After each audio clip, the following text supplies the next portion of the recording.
Welcome to the Dr. Disaster Daily Show. I am the space pirate Dr. Disaster, and today we're going to be looking at one more reason to avoid the hell out of the upcoming film Indiana Jones and the Dial of Destiny. Run away! Run away! Run away! What we're going to be looking at is an alleged leak of the entire plot of the movie, which appeared on Reddit recently and has been making the rounds online. As you can see here, the user claims to have seen the film at the Cannes Film Festival several days ago and also claims that the movie is awful.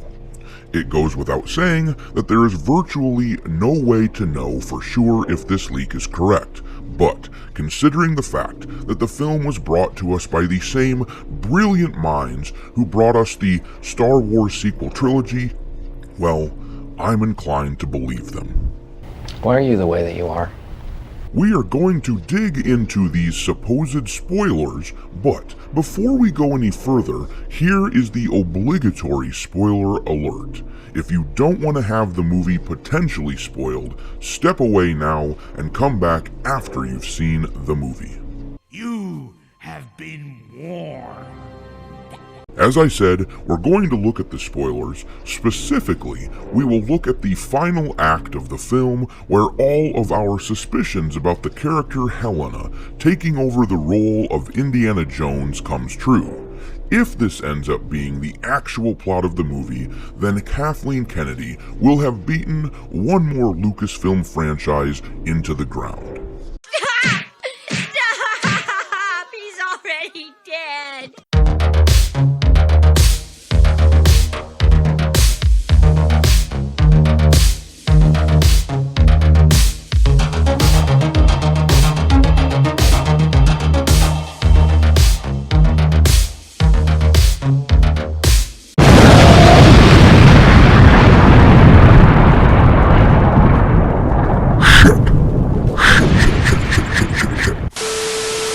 Alright, let's take a look at this supposed leak then, starting near the end of the whole thing at the final act. We'll start where it says, Indy and Helena steal a wedding car and head first to the cave, which is a touristic place open to the public. They indeed arrive there first and realize that, according to the riddle, the dial is hidden in the part of the cave with the most echo. They find a crescent moon opening near the top of the cave and start climbing towards it. Helena mocks Indy for having some trouble climbing, hence his lines about Kali and being shot 9 times, and we learn that he has some vis and plaques in the knees or legs. Basically, he's old and he's got, injuries and wounds. And one thing I should note real quick here, if any of the stuff in this Reddit looks as though it's a little bit difficult to understand, apparently English is a second language to the person who wrote this, so it will potentially read a little bit differently. I will translate as best as I can. And another thing to mention here, this is practically elder abuse at this point. Helena is mocking an 80-year-old man for not being able to climb in a cave, and then he has to justify himself, talking about how he fought, the agents of Kali and being shot 9 times. I mean, for the love of God, the dude is a war hero, and you're over here mocking him? This woman sounds absolutely insufferable, and I'm fairly sure that I would hate this movie if this ends up being the case. Anyway, and when she says, "So why are you stopping?" he snaps back, "I'm thinking." Alternative shots of Indy and Helena progressing through the cave and stumbling into a corridor full of insects like the ones in Temple of Doom, plus tarantulas. Even Indy sounds kind of scared about it, while Voller, the bad guy, and his gang follow their tracks, much like the Last Crusade final Enigma sequence. At some point, Teddy, who is, I suppose Teddy is the little boy that we see in the trailer, in that chase scene where Helena and the little boy were talking to Indy while they were riding away from the bad guys on some golf carts. Teddy, I imagine, is that boy. Anyway, it's at some point, Teddy, who is being handcuffed to the giant man since he tried to escape, falls into the water with him after a frail rope bridge collapsed. He manages to steal the key and escape the water while the giant dies and is drowned.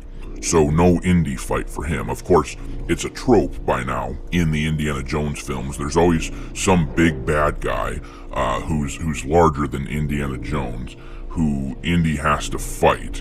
But yeah, no Indy fight this time, which, as the writer says, which makes sense, as there would be no plausible way for Indy to kill him at his age. Once again, like I was saying just yesterday, why would I want to see this? Why would I want to see a film where Indiana Jones couldn't plausibly kill in a fight the big bad guy? Why would I want to do that? That's just a complete 180 of the character that I grew up loving. Why would I want to subject myself to seeing him at this junction in his life? I don't want to see that. I'm like anybody else. I've had relatives who've gotten old and have been, in the last few days of their life, and it wasn't fun to see them, like in a nursing home. Why would I want to do this with Indiana Jones? It doesn't make any sense. They don't understand who their audience is. Kids aren't going to want to see this. And those of us who grew up with Indy aren't going to want to see it. I just don't see this thing doing well. Especially once word of mouth goes out and people hear how crappy I'm sure it's going to be. Anyway, Teddy manages to steal the key and escape while the giant drowns, so no Indy fight for him, which makes sense as there's no plausible way for Indy to kill him at his age. After solving a booby trap by using water pressure, Indy and Helena access the room where Archimedes' tomb is hidden. Archimedes is apparently the person who is responsible for the Dial of Destiny, apparently learned about it when he was alive. They are taken aback by the fact that one of the mural drawings shows a raven with metal claws, i.e. with a futuristic look, and that there are what appear to be ancestors with watches in the room, although, as Indy mentions it, watches wouldn't be invented for 1,000 years after Archimedes. They find the missing part of the dial in the tomb, but Voller, the bad guy, arrives at that point. He orders Indy to give him the dial. He seems reluctant to, but Voller threatens to kill Helena and mentions that she is the only family member he has left. Because, of course, Mutt has died at this point, it sounds like. Mutt apparently got into a war, presumably like the Korean War, and died.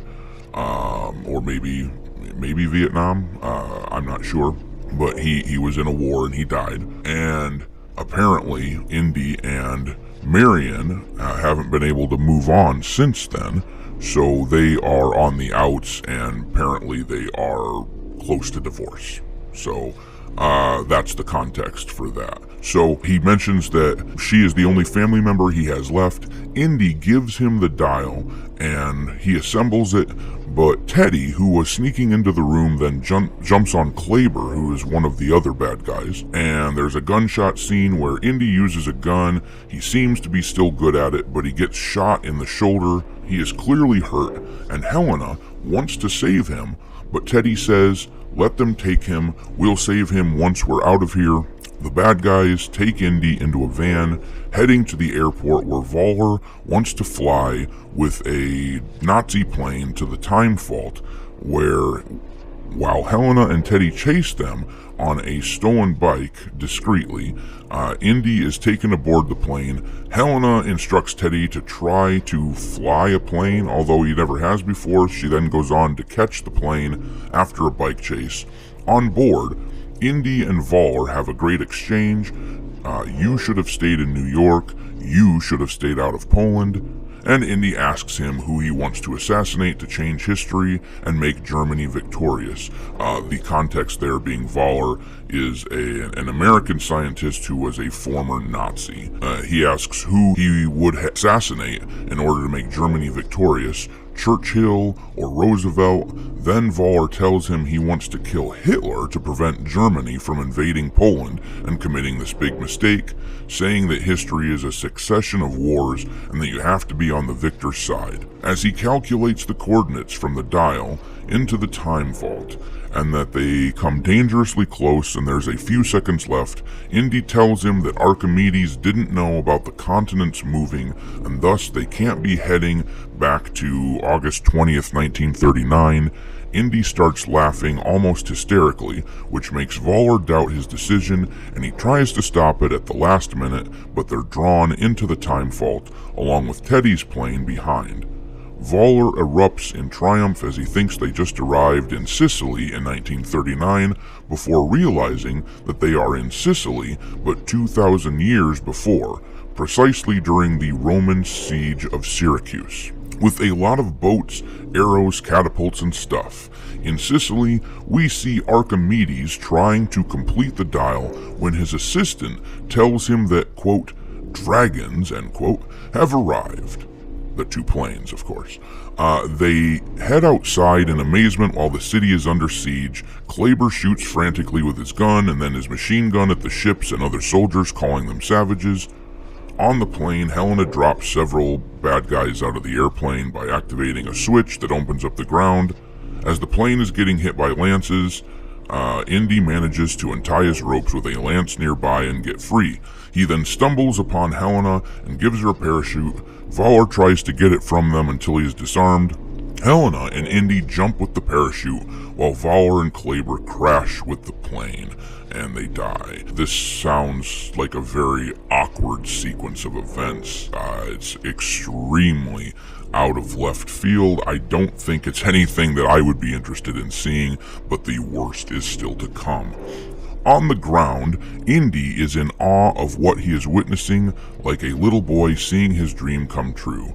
As he tells Helena to leave him there and get back to the plane of Teddy's, who landed safely nearby, Archimedes, who just saw the corpse of Voller, horribly burned but his face can't be recognized, and his watch, and took the complete dial from him, come to meet Indy and Helena. Indy talks to him in Greek, as Helena tells him that Archimedes has rigged the dial and making sure it only sends back to Syracuse on the day of the siege so that they could come and save him. We understand it's thanks to this jump in time that he found his knowledge about watches, and that's how they were able to make watches back then, and how to complete the dial.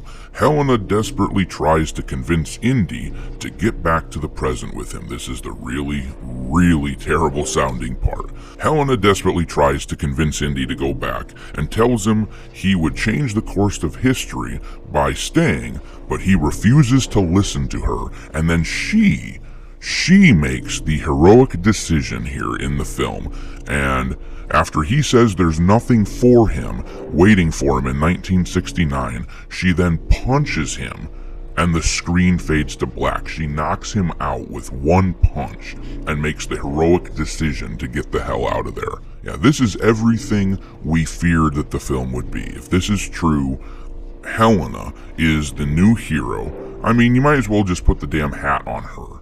You might as well give her the whip. You might as well have just made this Indiana Jane. You might as well have done it. I know that they're too scared to do that because these are cowards, the people who make these films. They're actually cowards. They don't want to lose their ass. They don't want to lose all their money. So rather than, put their money where their mouth is, oh yeah, people want all these really strong, empowered women taking over for the men. They don't actually believe that. They know that they have to put these inserts into already established franchises. They can't possibly do it and expect it to stand on its own. They can't do it because they know that it would absolutely be decimated at the box office. Nobody wants to see this shit. Nobody wants to. So, yeah, they have to emasculate our old heroes in order to prop up their new female creations. That's the only way this works, and that's really sad. Because I actually believe that you could make a film. I mean, Tomb Raider, for God's sake. You could make a Tomb Raider movie. If you wanted a female Indiana Jones, you could do that. They've done it before. just put Tomb Raider on the screen again. It would be fine. Just create new characters, you bloody idiot. Stop ruining old ones. Here's the ending. Indy wakes up back in his bed in New York City with a lot of bandages on him and several pills around the room. So we don't even see, apparently, how they get out of ancient Syracuse. He just wakes up after being punched in the face. That's convenient. But as he gets out of bed, he finds Helena and reproaches her for having brought him back to the present, although there's nothing for him there. She says there is, though, and at this point we see Marion entering the apartment with a bag of groceries and saying there was no food at all in the fridge. Indy is shocked to see her here and asks her why she's back.